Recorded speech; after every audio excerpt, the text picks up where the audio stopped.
Welcome, everybody, fantasy football lovers, man. It's your boy Hasu coming to you with another episode of Overachievers. And boy, did we have some overachievers, man. We had some guys that everybody was benching. And I'm talking about came and smacked everybody in the face. Wake up. All right, man. So our number one overachiever for the week, you know it's true. Everybody know it's true. Trevor Lawrence. Come on, man. Trevor Lawrence has been shit in the bed all year. All right, maybe had one or two good games. Man, we in week 11 right now. We drafted Trevor, man, to give us a weekly high floor. He has not been doing that. He has been feast or famine. That man had 3 points last week, man. 3 points. Who was going to start Trevor Lawrence this week?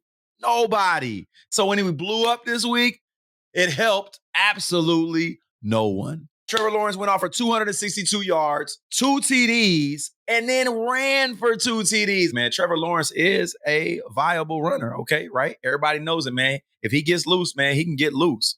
He's not Lamar Jackson. He's not Justin Fields, but Trevor Lawrence is top 6 quarterbacks in running the ball, but Trevor Lawrence can't get loose. That's all I'm saying. Trevor Lawrence was number 1 quarterback this week in fantasy scoring.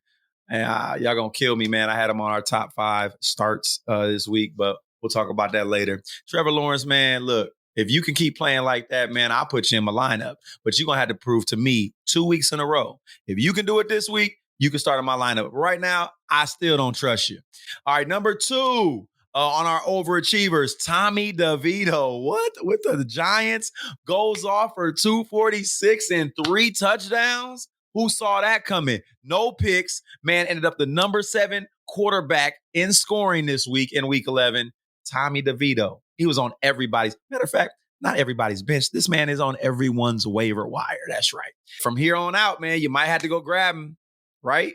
Heck no, man. Ain't nobody starting no Tommy DeVito. In my opinion, he got lucky. But we'll see. Got to show me 2 more weeks. And we ain't got time for that, man. We in the fantasy playoffs, man. You better start who you drafted. That's right. They going to get you them points. Our first running back off the board is Saquon Barkley. Saquon went off for 14 rushes, 83 yards, also had 4 receptions for 57 yards and 2 touchdowns. Easily Saquon's best game of the year. Went off for 28 points in fantasy scoring. Number 1 running back in scoring this week. Finally, you gifted your fantasy owners a blessing. We've been looking for it, waiting for it all year long. I got you in a couple leagues, man. You know, I started you. I continue to start you. I know you are top 3 overall running backs in the NFL right now. If I had to take a team and build a team, you're going to be one of the first on my mind. That's all I'm saying. Saquon Barkley, man. Keep him in your lineups, y'all. Where this come from? Number 2 running back in fantasy scoring this week goes to, drummer out of Pittsburgh, Najee Harris? No. Jaylen Warren once again has a huge game. Best game for this season for Jaylen Warren. Number 2 running back in scoring. Went off for 9 rushes, 129 yards. That is over 12 yards per carry. Do the math. He also had 3 receptions for 16 yards and had a running touchdown. Listen, man, the tides have changed over there in Pittsburgh. All right. Mike Tomlin did say after the game, look, Najee is still in the picture. Najee's going to still get touches, but I believe, he has to believe, that we have got to get Jaylen Warren the ball more than we getting Najee the ball. I would put Najee in to relieve Warren, but Warren would be my starter. Now, we get out to the end zone, 5 yards out, I'm giving the ball to Najee all day long. He's a workhorse. He can get you those 3-4 yards a pop. But as far as big playability and getting us down the field, Jaylen Warren, it would be my guy. It'd be more like a 65-35 split, in my opinion. But that's just me, man. Who am I, right? Just a soup. Next on the board, and I've been telling y'all about this guy. He was on my top 5 starts this week. Devin Singletary again has a huge game. They give that man the ball 22 times, 2 receptions, 24 touches.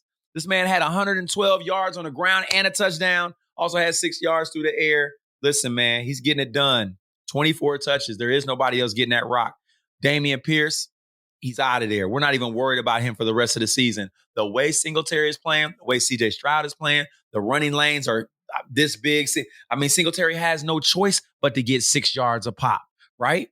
Get them in your lineups. Keep them starting. Anything in Houston, man, start it. Tight end, both receivers, running back, the quarterback. Start everybody. Ooh, this is stinging fantasy managers because everybody was benching Calvin Ridley. Calvin Ridley ends up the number one receiver on the week with 7 receptions for 103 yards. Do your thing, young man. Also had 2 TDs. The only receiver this week with 2 touchdowns was Calvin Ridley. Went off for 27.6 fantasy points. Number 1 in fantasy scoring. Great job, Calvin, man. I tilt my hat to you, but I'm not starting you next week. I got you on a couple. You're going to stay on my bench. You got to prove to me again. If you could do it 2 times in a row, then I believe in you, man. All right? I've never seen a game this year where you went off and then had a great game the next game. So I'm going with the odds on this one. I'm staying away from Calvin Ridley still. Christian Kirk is my guy. Tank Dell. Tank Dell was a number 3 receiver in fantasy scoring. That's right, man. CJ Stroud continues to throw for 330 plus. All right. This is week in and week out. CJ Stroud is ahead of the entire league in passing yards right now. Yeah, number 1, the rookie. Tank Dell goes off this week. 8 receptions, 149 yards, and a touchdown.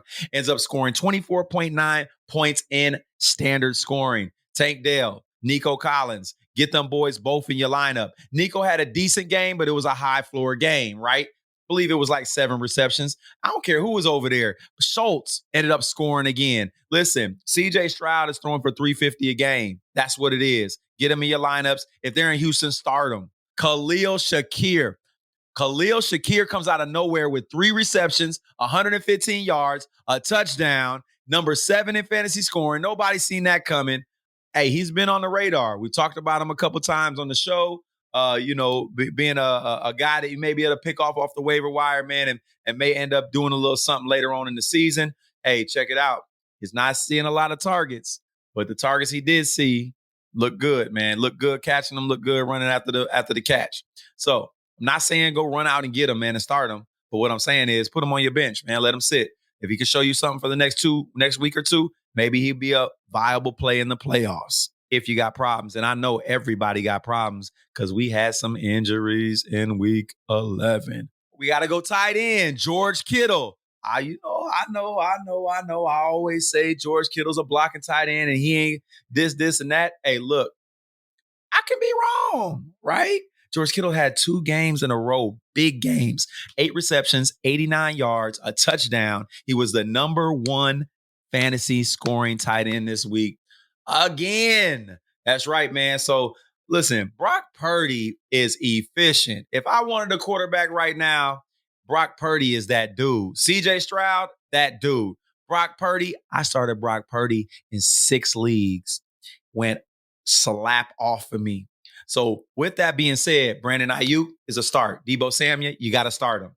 Kittle, you got to start him at this point. And with the way the tight end landscape is in anyway, even if Kittle gets 5 receptions for 50 yards, that's going to be top 10. The tight end is just, the position is just not where it's at this year. And it hasn't been. And we've been seeing that. So start George Kittle. I'm with it. Christian McCaffrey, anything on the San Francisco offense, start him. Let's go to our last but not least tight end, Stone Smart. I mean, this is not a guy we're going to go pick up. He had a huge game.